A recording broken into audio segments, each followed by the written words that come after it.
Hello, everyone. This is Raise Your Voice as part of the Fans First Sports Network. I am your host, Brett Rutherford, joined as always by my good friend and co host, Darby Robinson. We are live on youtube.com/at Raise Your Voice. Make sure to like this video, subscribe to our channel, and turn on those notifications so you can join us everywhere, every time we go live. We are also available wherever you get your podcasts.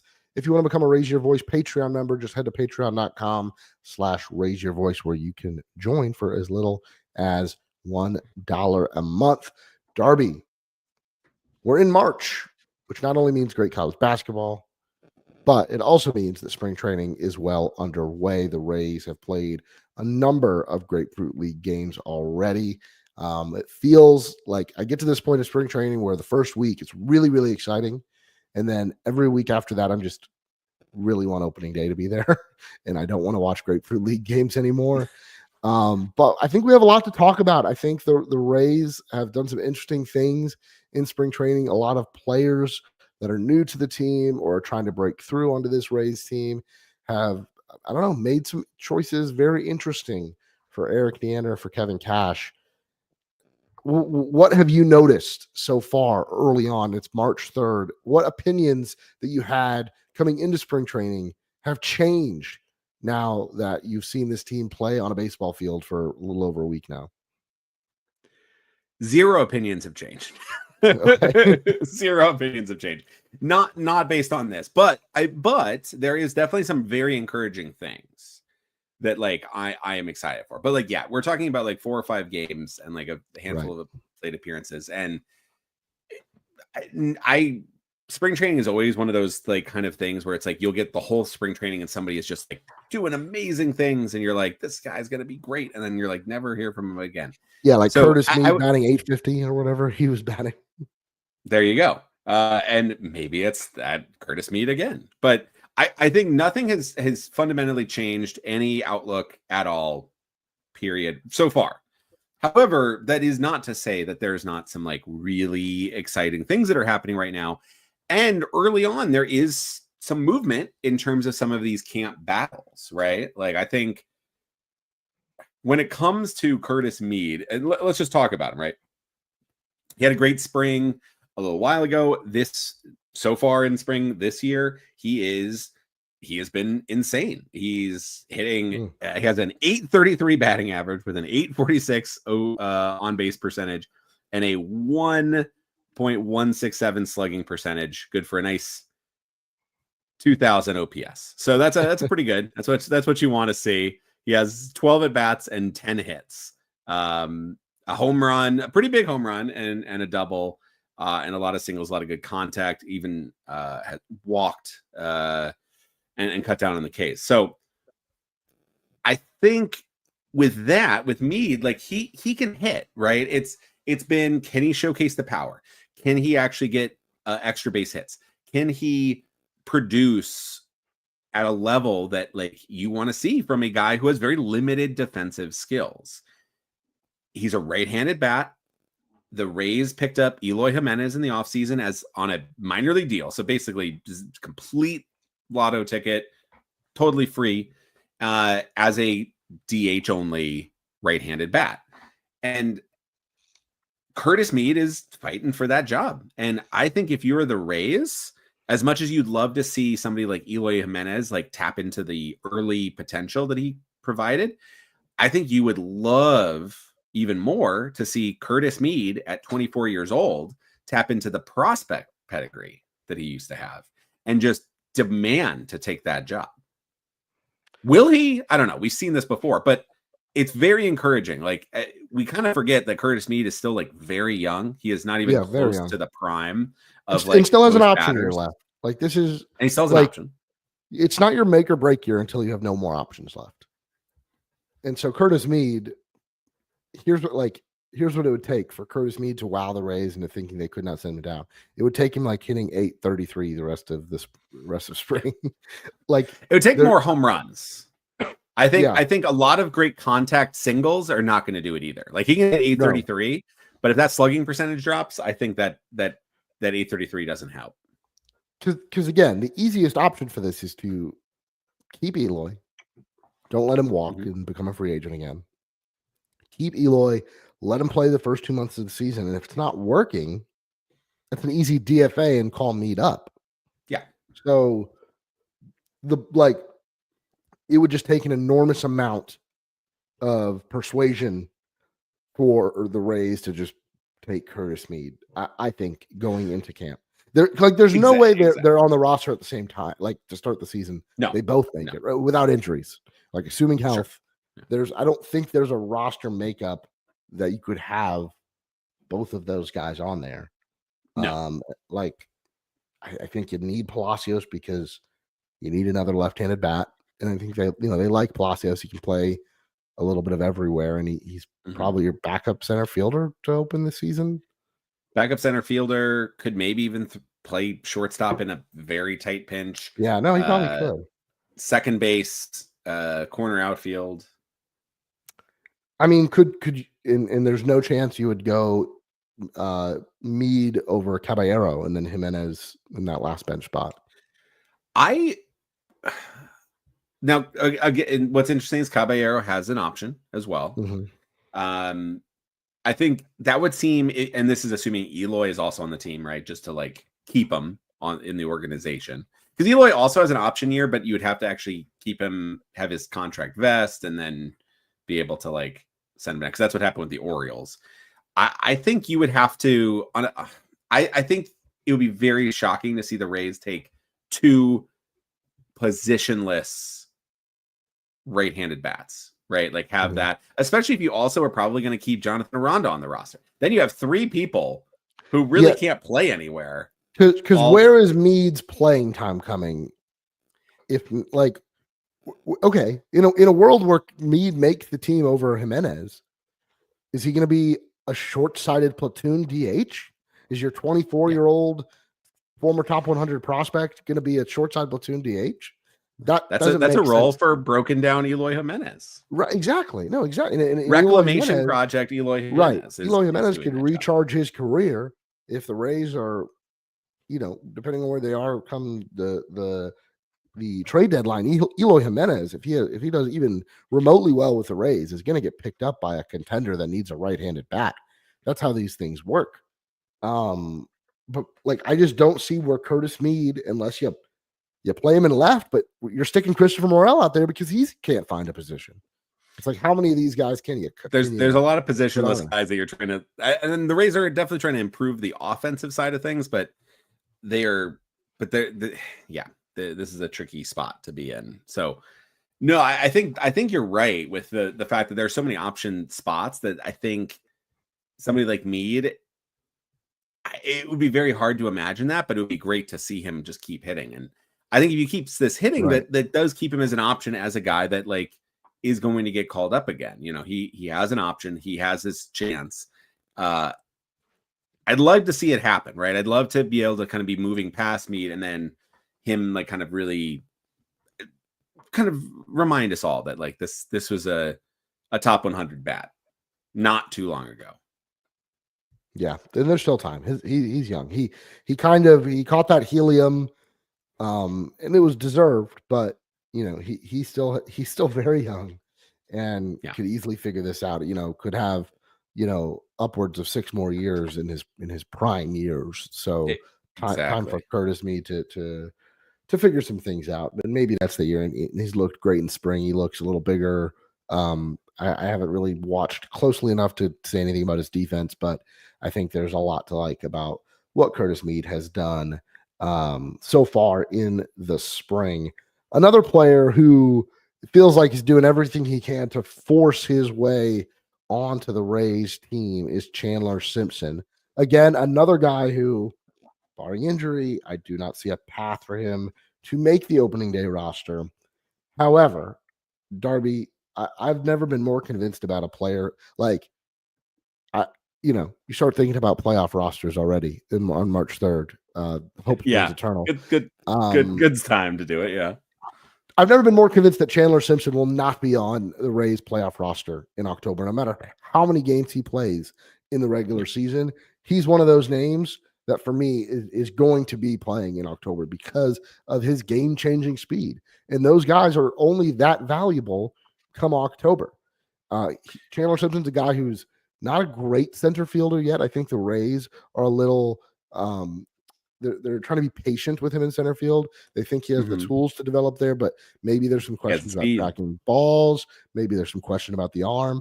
But it gets to a level where when you have a guy with 90 grade speed that can just get to balls that most humans can't, I think you forget about everything else. And you say that guy needs to play center field. And there's absolutely no power, but the hit tool, people are calling him Little Tony Gwynn. Like Luis Arias exists, people. And people are already throwing out the Tony. Move over, Luis Arias. We're bored with this toy yet. Tell me what you've thought about Chandler Simpson so far. He is going to be a lot of fans' favorite player very soon. If he's not already. He is electric is like a term that's thrown around a lot for like fast players, but like the dude is electricity like condensed into human form. Very, very charismatic guy. Like I think he's somebody that will be like really connect well with fans in general, but like his play style is, if you have complained in the last so many years about modern baseball and analytics and like where's everybody's just striking out and swinging for the fences and nobody's just putting bat to ball anymore. If you've hitched up your jeans and put your Oakleys on the back of your head and said, you know what, let me tell you the problem with modern baseball. Chandler Simpson is your player because he is going to be just putting bat to ball, making contact, and oftentimes beating out a grounder that is hit to the second baseman. Like if it's hit to the third baseman, that third baseman's not even trying. He is just like absolutely just putting that in his pocket. He has like speed that doesn't make a lot of sense. And it's speed that we haven't really seen. Like was a lot of hype when Billy Hamilton kind of came up with the huge game breaking speed, but his hit tool was so bad that like you can't steal first. But like that's where Chandler Simpson kind of is different, right? He has that hit tool. He has really high contact rates. He has really good bat to ball skills. He's got the vision, and he is somebody that like you make that contact, you know, he may not have the power, but like he absolutely has the ability to get on base. Once he's on first, you can get a lot of extra base hits if you just are hitting slap singles when you're Chandler Simpson, and you can steal second and third. You can turn that infield single into a triple. Just a couple more steps, especially with the modern rules about, you know, pitch overs and stolen base. Like the modern game is built for somebody like Chandler Simpson, and it is going to be so exciting to see him up there because I do think he is going to be a fan favorite very quickly. And the thing with a guy like Chandler Simpson, and I agree, like he is just fun to watch, I think, for any baseball fan. You only have so long of your life as a human where you can reach that speed, where you are that level of athlete. And for those types of athletes, your peaks are usually when you're younger and when dog is barking a little bit. Usually the peaks are usually when you're younger, and they're usually shorter peaks. Mm-hmm. You're not going into your 30s with that level of speed. And so I think there's some sort of pressure on the Rays to try and get Chandler Simpson while he's at his best, while he's at this peak speed, while his coordination and his eyes are just good enough to just hit close to 300, even if it's with no power. Like that's a really hard thing to do that you can't teach a lot of hitters. There's no hitting coach out there teaching the way Luis Arias hits. That's just not how the game is taught anymore. And it's really hard to be successful if that's the way you're being taught, but few guys can do it. So I think, man, like I kind of want to start the Chandler Simpson experiment, right? Like, will this guy work as an everyday player? And whether it fails or not, part of me is like, you know me, I'm not the biggest Johnny DeLuca guy. I think he is a very passable like center fielder, but I don't know if he's the caliber of player the Rays should be going at to start in center field every day. I'd like to see them shoot a little higher, but that's besides the point. I kind of want to see what it's like. Chandler Simpson, like if it fails, you still have Johnny. If it fails, you just set him down and let him cook some more in Durham. But like, I kind of want to see this thing because part of me really thinks it could work right away. He's somebody that I think with his skill set, there's not a lot you need to like kind of work on, right? It's just like basically slap some contact, get on base, and then let that speed go through.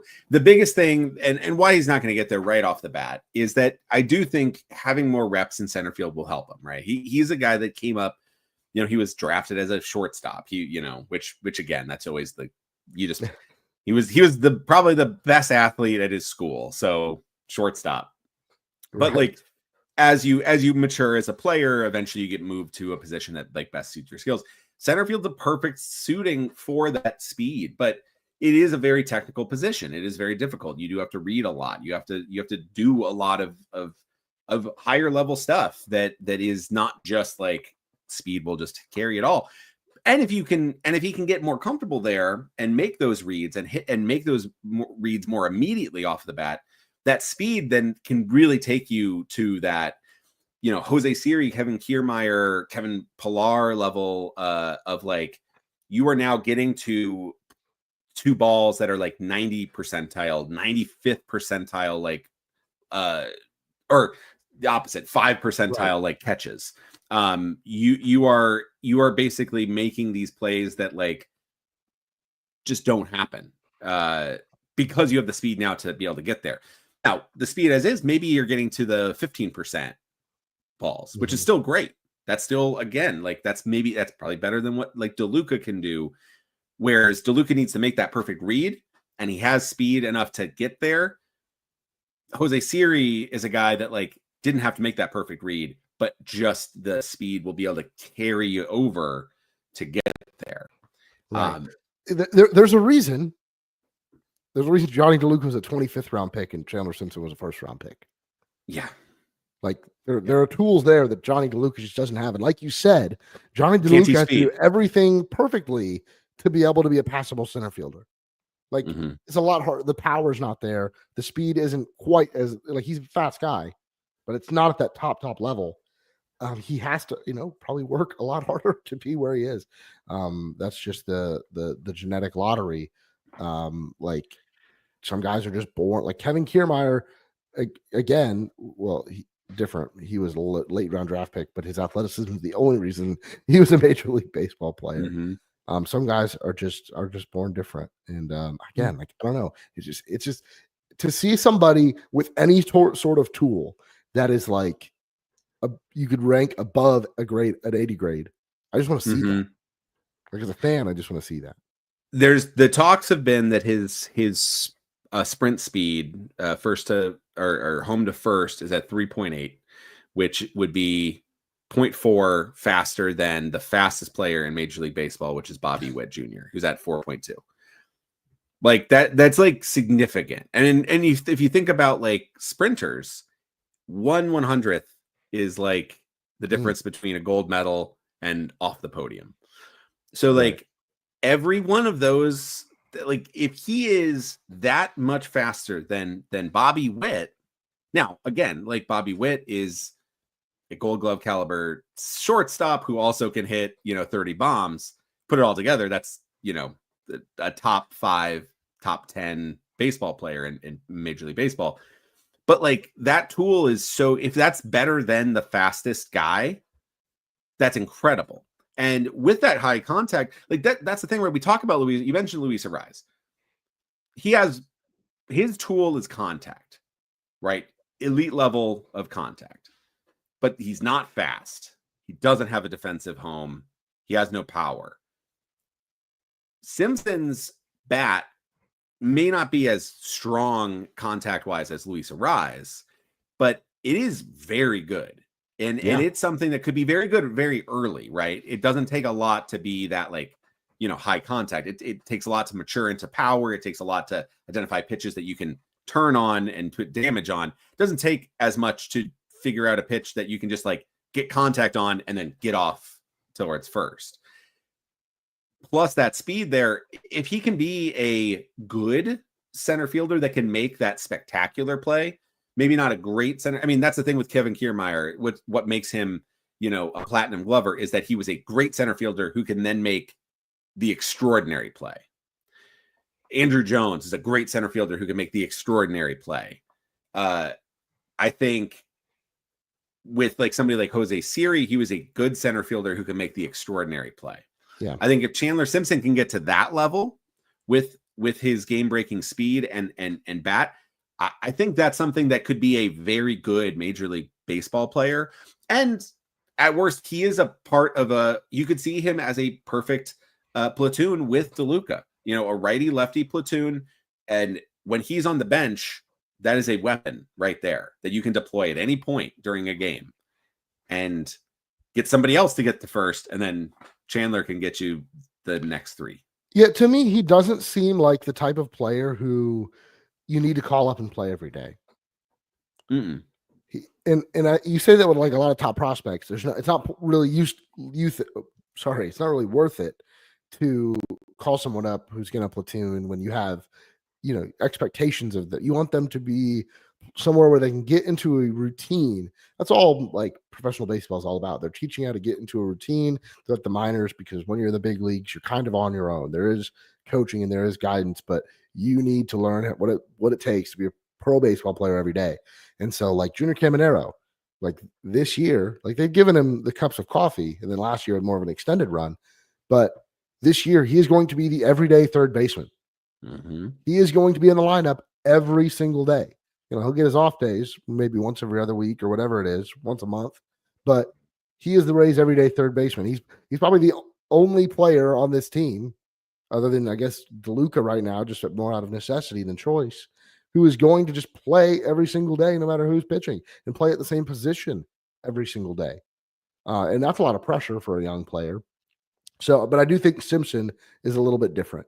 And I think maybe you want him to get used to, you want him to play in Durham to get the everyday center field reps, which makes a lot of sense. But I think you also want him to get used to being a pinch runner and coming in a late game situation where everyone knows he's going to steal, like in the minors when he gets on first base. That's just what he does. But everyone watching a game, knowing Chandler Simpson coming in as a pinch runner, the pitcher knows, the catcher knows he's going to take second. I want to see, him get those reps in at the big league level. But again, I think he'll start the year in Durham. I'll really enjoy watching him while I can with the Bulls this season. And then I think you see him at mid-year at some point. And I think maybe that's when Richie Palacios needs to be a little nervous about his job with the Rays. Like, I like Richie Palacios a lot. I don't know how you make that work then. That's a bridge you cross when you get to it. These are good problems to have. And I think Chandler Simpson is a guy. I agree. Like, I think by September, he's definitely up. October, if they're there, there's no chance. Chandler Simpson is on all 30 teams postseason roster. Like, that is the type of player you have on your bench, right? He doesn't have to start. That is the type. I mean, Dave Roberts, his World Series moment was not because he was the guy that's coming up to pinch hit. It was the guy that got on first, or came in to pinch run, stole second to kind of help beat the Yankees and make that comeback. So like there's a huge value to that specialized player. So yeah, he is perfectly built for an October. But I definitely see him as a guy that you could have come up in June or like the All-Star break where you are having to make decisions like, is DeLuca working in center field?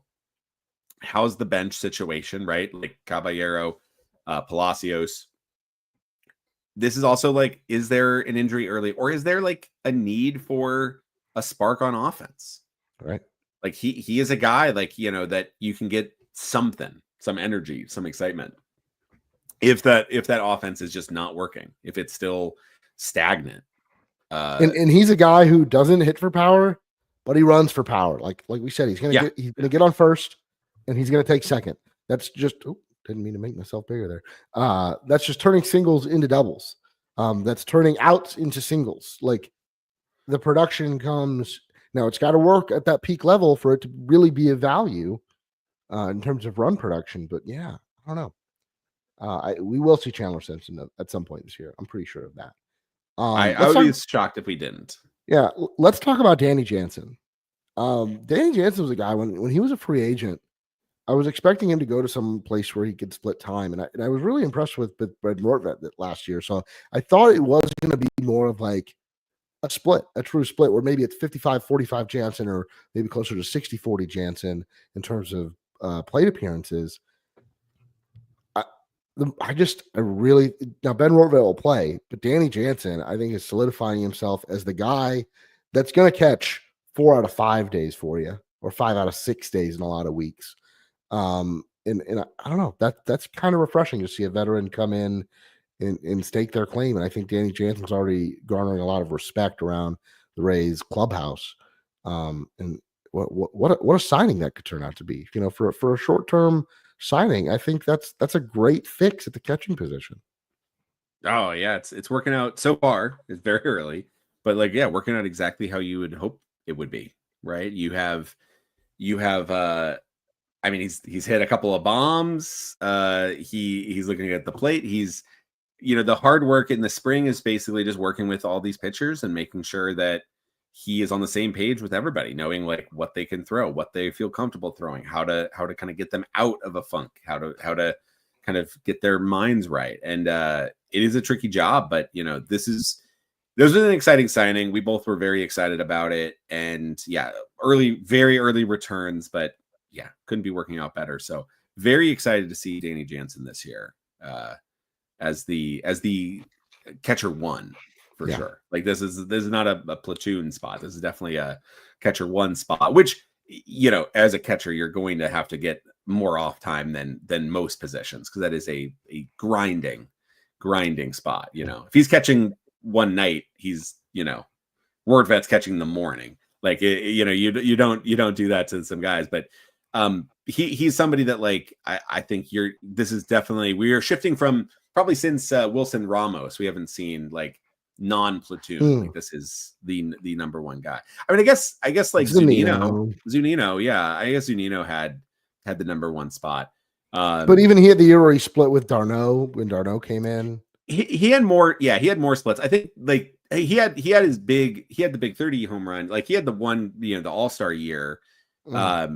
But even then, that was, I think I'm never going to forget that all-star year, by the way. No. It's justification all the time. Brandon Lau all and worth Mike it. Like home run in the all-star game. Yeah. Like what was it? I love it. Between the two of them, I think it was like 70 combined home runs or close to. I think Lau at 39. It was a great year. Yeah. It was a great year for my stocks, my player stocks. I was rich. And it's been downhill. But yeah, since. I'm kidding. Yeah. Listen, I keep holding the Zunino stock just for fun. It's when he worth comes nothing, back as a manager. Hey, maybe. I want to shift. It's nice to have somebody that like has some home run pop, but also has that like veteran leadership that Zunino brought, right? Yeah. Like he's a different type of player, but it's that guy who's been around. He's been around different teams. He's been around the league. He knows how to work. He knows how to do this.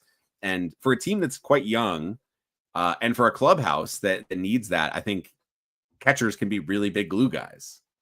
Oh, for sure. I want to shift over to the pitchers. First off, it's been good news on the pitching side because there's been no bad news. So that's all you want in spring training. But I want to talk about another guy who projects to start in Durham, Joe Boyle. So he was one of the bigger pieces, if not the biggest piece in the spring trade. I know there's a couple other interesting pieces there, or one other interesting piece. But Joe Boyle just had a crazy good spring outing.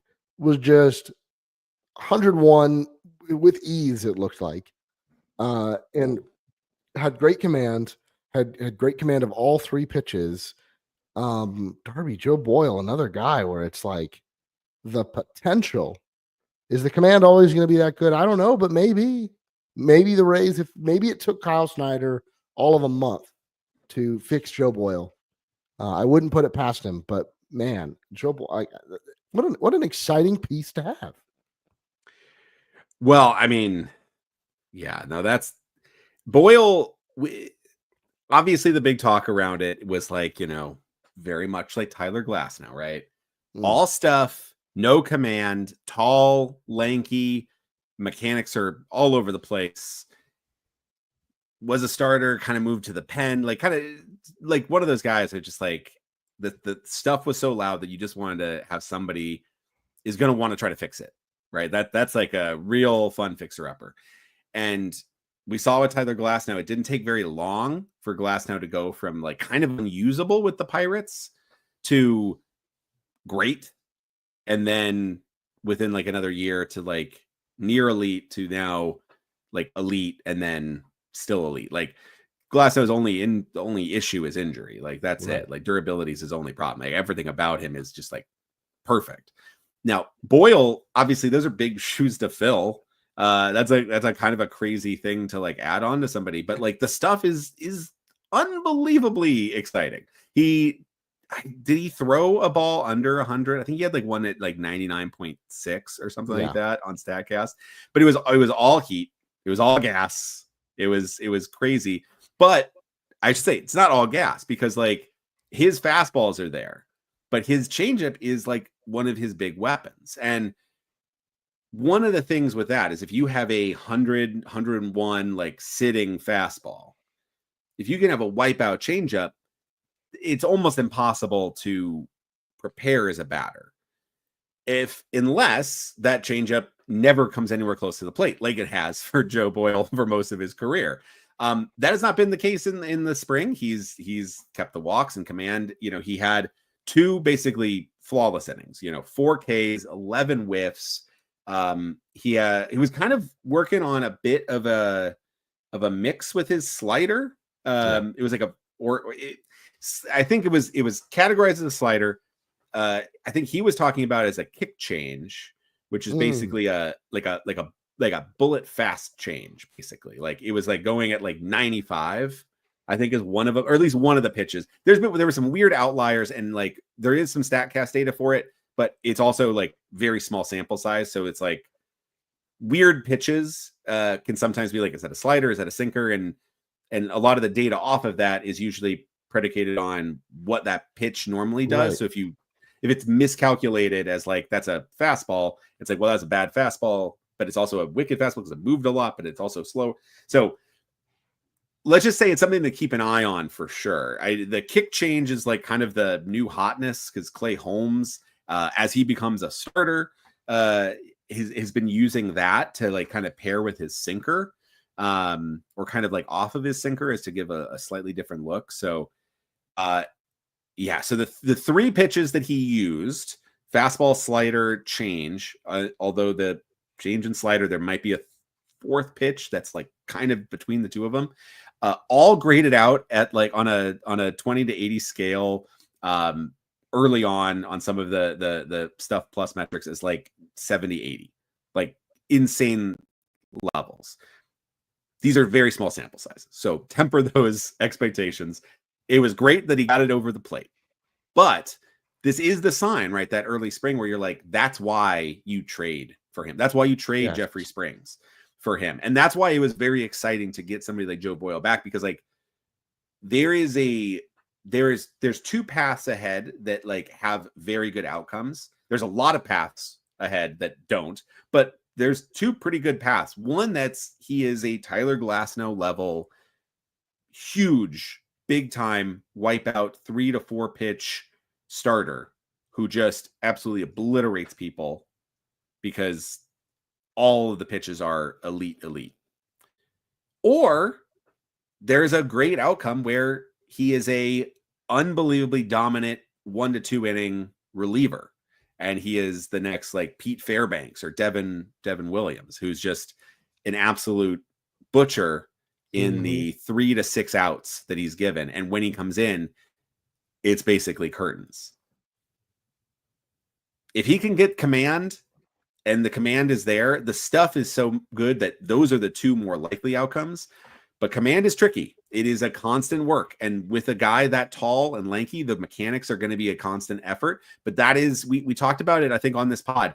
That is exactly the type of pitchers that Kyle Snyder works really well with as another guy who is a very tall, lanky guy. He was a tall, lanky pitcher. He knew that like how to basically whisper in that. So it's very exciting. Like, couldn't have had a better debut with the Rays. Yeah, no, and I think he's probably like, is he the first man up if you need a spot starter, or you need a guy for 2 or 3?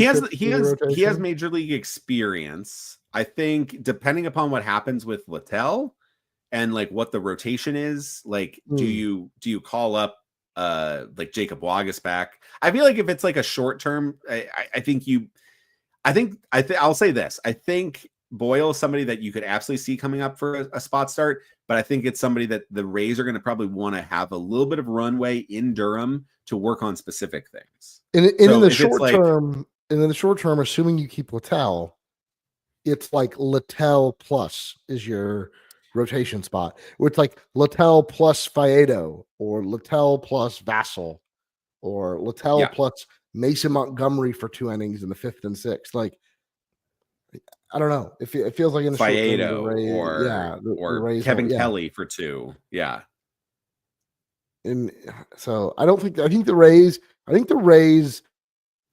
in terms of how they view starting pitching, like in recent years, they've gone back to more of a traditional rotation. No openers, less bulk guys. More so, like there are other teams doing it a lot more than the Rays still. The Detroit Tigers. Like the Detroit Tigers have Tariq Skubal and then just 12 other pitchers. Like how you want to get the innings is that's going to change every single day. The Rays, I think, have started to see some of the benefits of trusting their guys to go deeper, building their arm strength a little more differently. And I think it's paying off for them now. Pitchers are going to get hurt. I'm not saying the Rays are going to get through the season scot-free, but I feel like they do appreciate more depth from their starters and what that does to the other arms in their bullpen.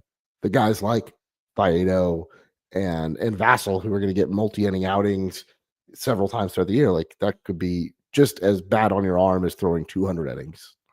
So I don't know. I think they're adjusting. I think they're learning and adjusting. All right. Yeah. Speaking of Zach Littell, when is he going to be traded to the Mets? It feels like that's a deal that they keep losing people for both teams. And the people they have are not like Clay Holmes. Is he going to stay healthy the whole year? Is Clay Holmes? I like Clay Holmes. I hope so. I have him in my Auto New Fantasy League, so I hope so. I like that. But no, it's Kodai Senga, like Senga and Holmes are question marks. They're then very you look good at the stuff, quality. But, like, question marks. David Peterson, Paul Blackburn, and Griffin Canning. Yeah, your rotation quite a bit. Zach Littell makes too much sense. Zach Littell is better than David Peterson, Paul Blackburn, and Griffin Canning, 3 of your starters. Yeah. He pitched a lot last year, he's stretching out. Like I don't know what Littell is. I mean, he's probably projected for a lower number of innings just because of his role on the team, but you could probably get Littell to like 150 innings this year again. Does Littell, do you move Littell? Yeah, I mean, I think there makes a lot of sense there. And it really does. I think you still kind of want to see like a little bit closer to the regular season to make sure that you're not needing him too. But right. I mean, I think you probably set a price right now. You probably call him up and you set a price that the Mets are going to be uncomfortable with, and then you leave it for a little bit and then let the Mets go like, yeah, actually, never mind. Let's do it. Yeah. I had to watch Paul Blackburn today, so I'm out. Like, let's do that deal. I don't know. To me, it just makes too much sense. But yeah, I agree that the Rays do need to wait. They need to see what else the spring has in store. Pitchers get hurt. That's what we talk about all the time. Mostly what they do. Yeah, maybe more so than pitch. More, yeah. Some of them. Also, with that being said, like it's just great to have Shane McClanahan back. Just seems like a great guy too. It seems like a guy that's really brought in the community. Like I like him a lot, and I'm going to Well, enjoy seeing him pitch again this year. Well, and this is something to kind of bring up, like kind of maybe a topic that we should definitely talk about. Shane McClanahan definitely seemed like a very fun-loving guy, really enjoyable guy. Again, very charismatic, great with the fans. Like kind of went to USF.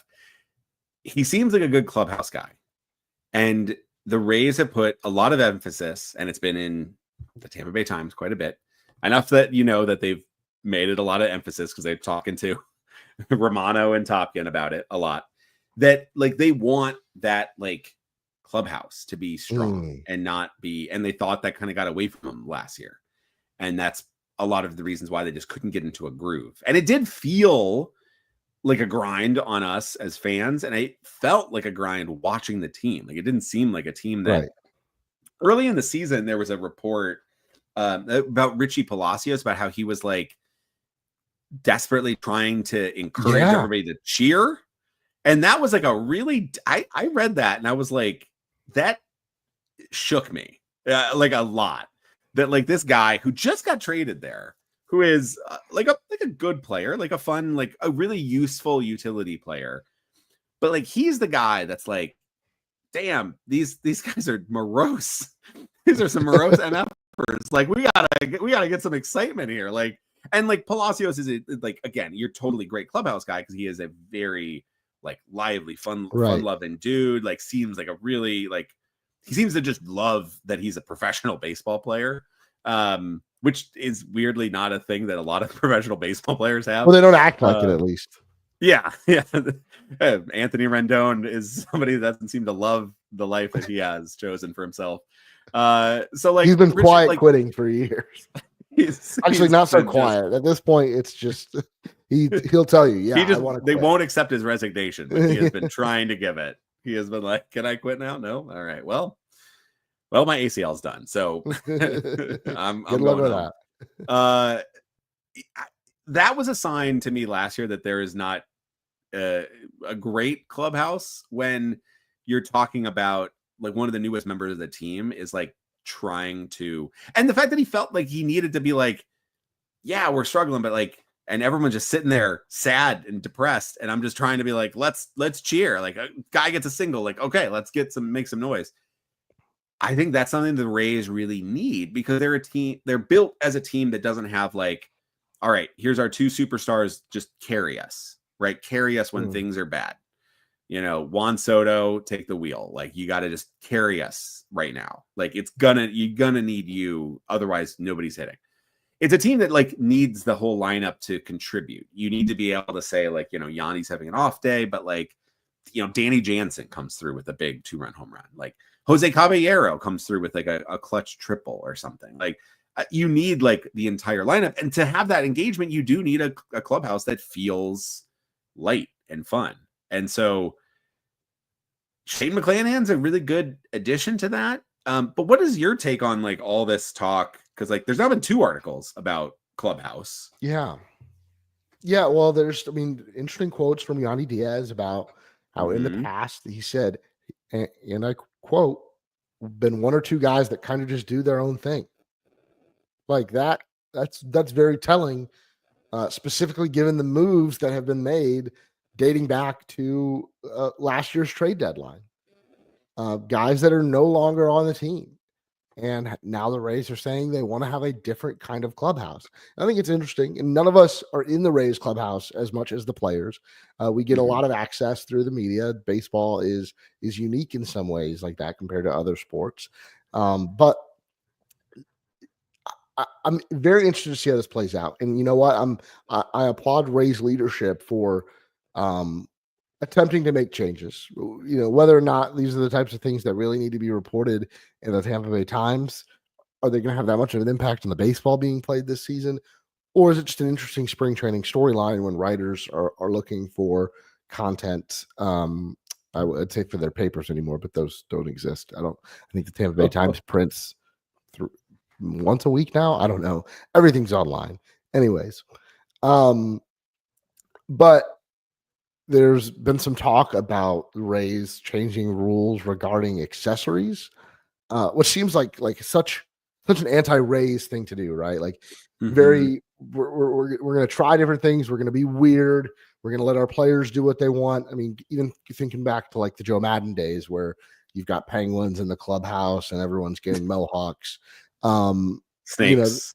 Right? Yeah, mariachi bands. I think everything was going. DJs were like everything was going on in the Rays clubhouse. So the Rays have always been. I feel like in the last 20 years, very player forward. And so now to restrict accessories and colors and things you can wear on the field on top of your uniform, like that feels very different. That feels like a change for the race, but I don't hate it. I don't. I think it has to be one of many things. If you think, okay, we want to change the culture, it has to be one of many. It can't be like, well, we're going to be a team because we're all going to wear the same colored belt. Like it can't be just that. But if they do make a lot of other changes, I do feel like it can have a positive impact. Is it going to make, players play at a different level? No, I don't know. But this is a job for these guys. They show up to work every day. And I think anybody who's worked as part of a successful team knows there has to be like steps towards team unity and camaraderie, or else your team it can be fine. Everybody can do their job, but to exceed and to enjoy coming to work, I think these things, I think they can work. I'm curious to hear what your take is, though. I think there's a very fine line. Well, not a fine line. I think there's a pretty good gap of line where you go from we call that gray area.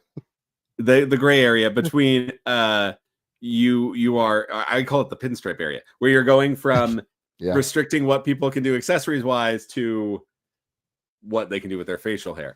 I do think there's a limit. There is a limit there, but I do think having some limit is okay, right? I think having some like, I don't want I think the Yankees facial hair policy, I'm glad Devin Williams kind of broke it. I was wondering which player was going to be the one that like breaks them.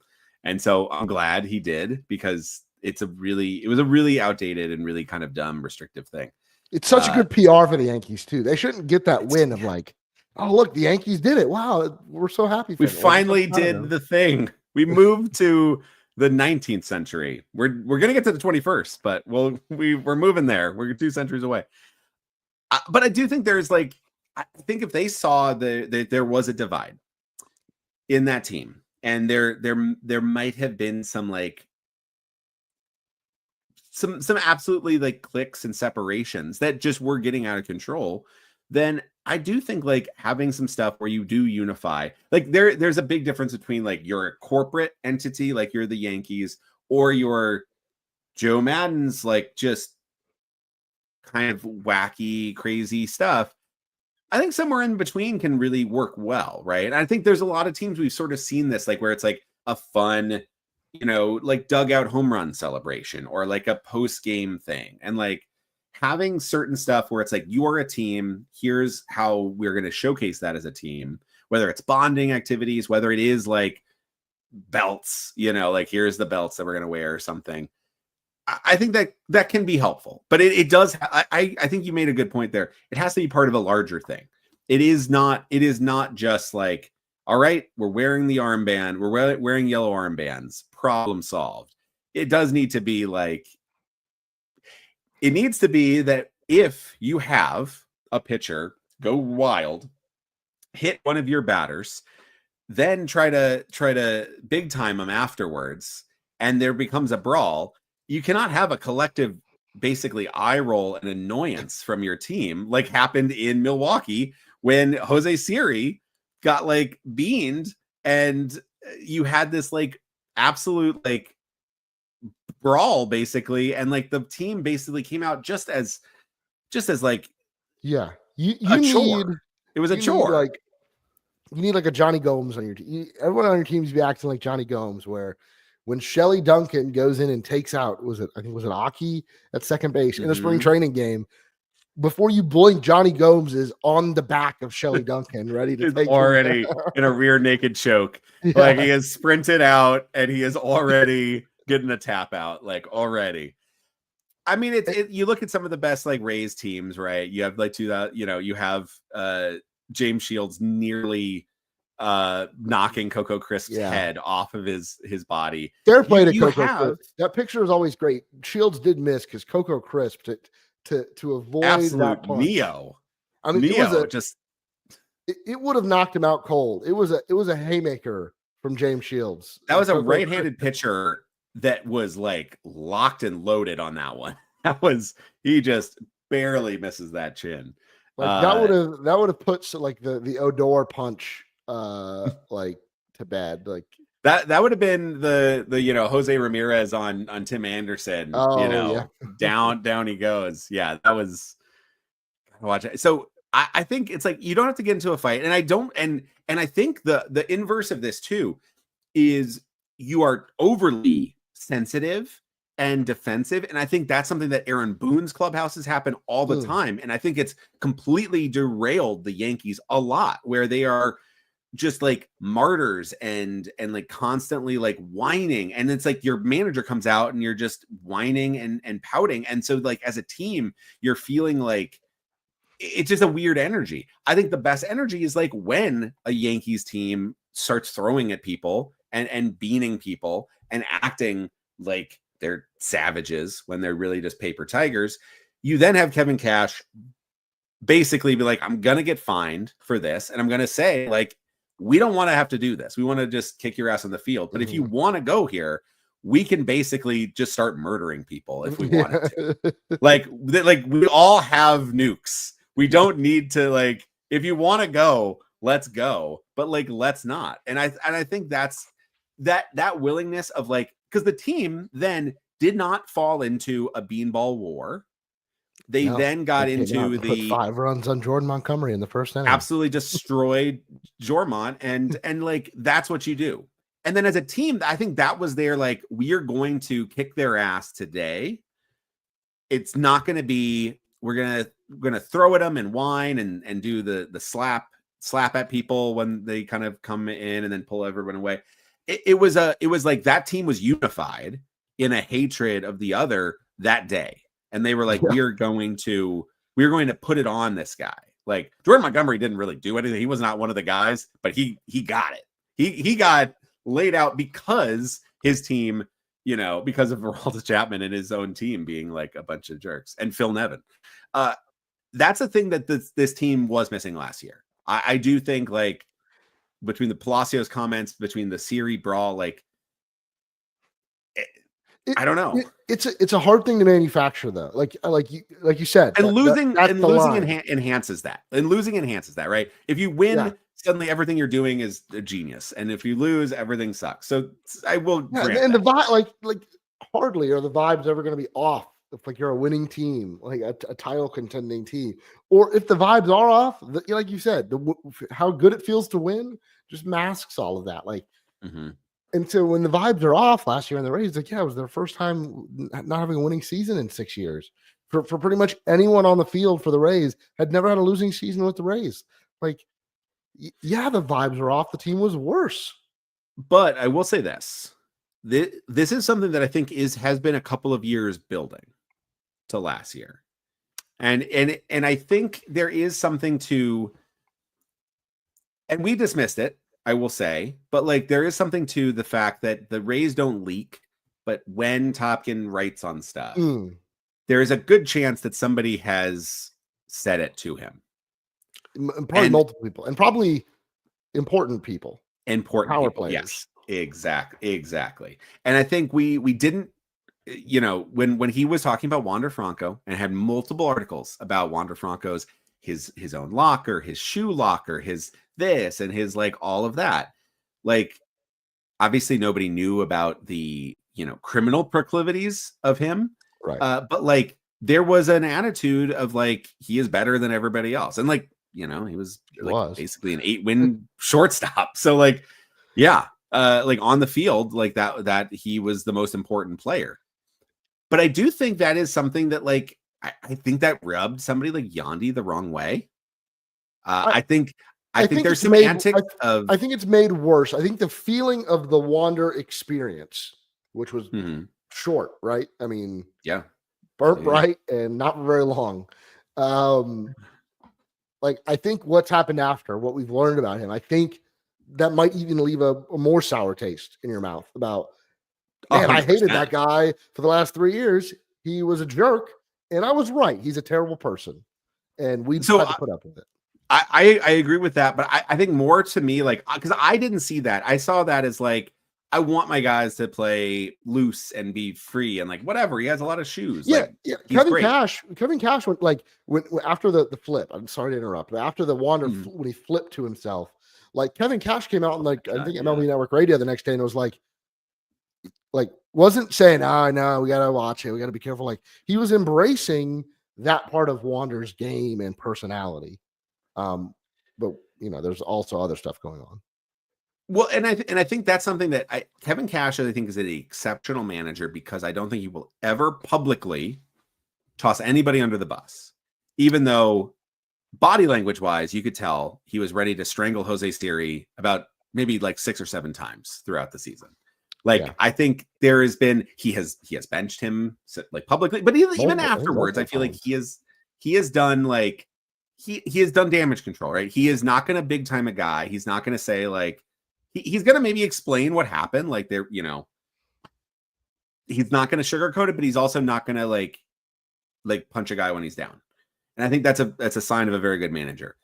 I do think though that there is a trouble sometimes when there is like listen, Jose Siri was the only center fielder really on the team. And when Manuel Margot kind of left, like when they were winning with Wander and Randy and Yandy and Bilo and like all of those guys, like I think you can do anything. You can start flipping the ball to yourself and like you've won 20 games, 20 out of 23. Who cares? But that is where like once you start losing, suddenly that will be the thing that you get really pissed. And like we even saw in winning seasons, like you had Yandy and Randy get into a altercation that kind of never kind of really was talked about again. It was sort of like this weird, like physical, and everyone's like, there was a lot of like, they're Cuban. They're, it's like, all right, well, you're like soft peddling some racism there of like, they're just fiery people. Like, but like, people, there's different personality, right? Like Randy was a star in his own, and Jose Siri is a very colorful player who just is I think just is his own. He's just floating through life in his own thing. And Wander was a guy who was anointed a star at like 14 and probably just never grew up. Right. Like these are that type of player. And I think winning is a balm that saves all of that. Right. It covers it all up, but it doesn't heal it. It just covers it. And I do think like last year with those losses, Wander is gone. He is facing a long time in prison. You have Jose Siri, who is just striking out like crazy. You have Randy, who's striking out like crazy. And then you have other players who are also struggling. And now you're like, Yandy had a slow start. Bilal was hurt. Like there's a lot of players. And you have like Taylor Walls is being terrible. Like there's just bad vibes all around. And you're like, you got to deal with that. And then all those maybe things that you were still like these arguments, these like Jose Siri was like benched when they were winning before last season. Wander Franco, there was like clearly people annoyed with his like bigger than everybody star attitude.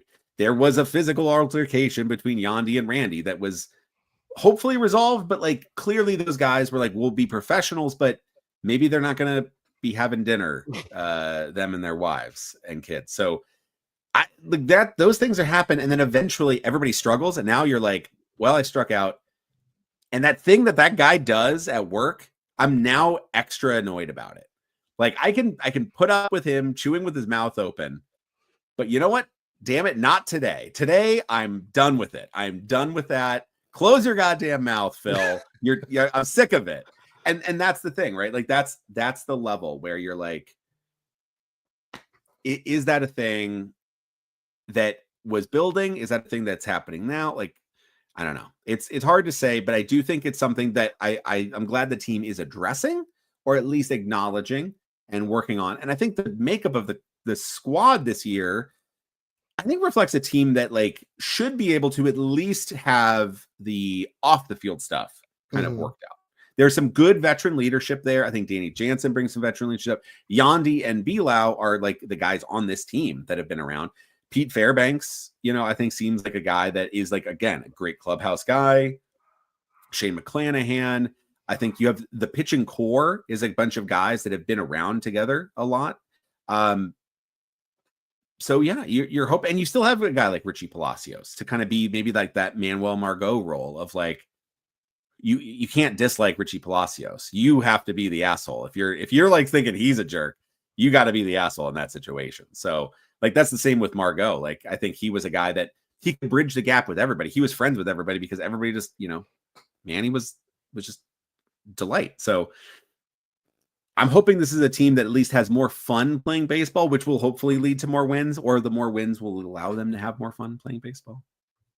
Yeah, I'd like to think so. I just think, some of the vibes are like, I don't know, I guess this is all vibes are, but you just need guys to believe that things are going better. And then like all of a sudden they come to work and they're happy to be there. Like, I don't know. It's all, I'm not saying it's smoke and mirrors because I'm saying that it's a real thing, but I'm saying it, like if the guys think the vibes are good, then the vibes are good. And then there's a lot. And we talked about with Joe Madden. It's like all of that stuff is really fun until you start losing. And then you're like, get that Cobra out of here. I'm gonna kill this crazy old in my locker. I'm going to break all of his wine bottles. if this guy brings that hair dye anywhere close to me, I swear. And we saw that with it took a little bit of time in Anaheim for everybody to just lose their minds. But we said on this podcast last year, we said, when Eric Neander said that the vibes are off, we said it's his job to fix it. And they're doing something to try and fix it. So we'll see if it works.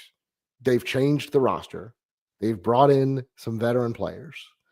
And I don't know. It seems to be working. But we won't know. I don't know if we'll ever know. But we won't know on March 3rd. That's for sure. So, yep, that is going to do it for this week's episode of Raise Your Voice. Thank you guys for listening. We are live every episode on youtube.com/@raiseyourvoice. Make sure to subscribe to the channel. Like this video and turn on notifications so you can join us in the comments. I miss our X viewership, but we're going to slowly build it back up on YouTube, especially as we get closer to the 2025 season. We're also still available wherever you get your podcasts. If you want to be a Raise Your Voice member, head on over to patreon.com/raiseyourvoice where you can join for as little as $1 a month. As always, make sure to head on over to draysbay.com. Check out all of that great Rays coverage. Once again, thank you guys for listening. And I'll talk to you next week.